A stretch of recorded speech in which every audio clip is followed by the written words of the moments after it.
Marin Blake rented the cabin to be alone. After her sister died, the grief was too much. She needed the silence, the distance, the nothingness. So she booked a month in the northern woods, miles from any town, with only a fireplace, her journal, and snow-covered trails. No phone signal, no Wi-Fi, just peace. The first week was quiet. The second wasn't. Something changed. It began with the radio.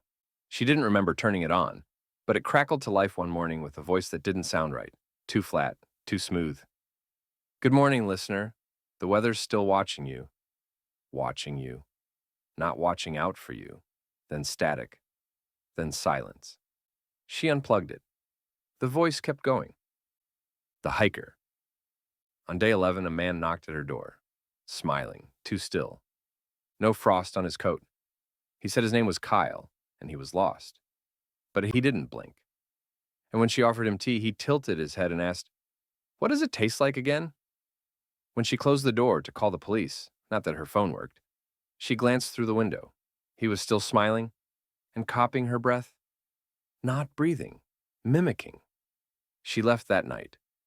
She hiked to the only nearby ranger station. The forest was too quiet. No birds, no wind, just crunching snow.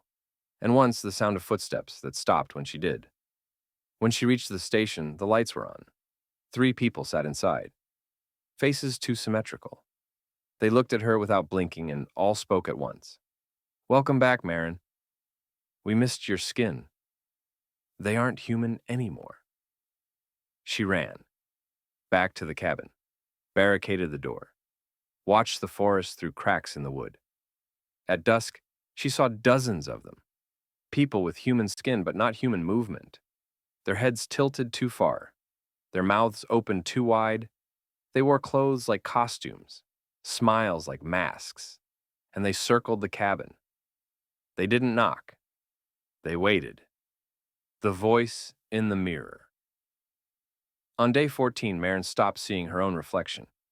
Instead, her mirror showed a version of her, smiling, lips twitching. It whispered, "You're the last. Come out. Let us try you on."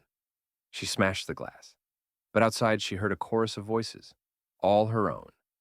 The ending. Her final journal entry read, "I don't know what they are. I don't think they ever were people.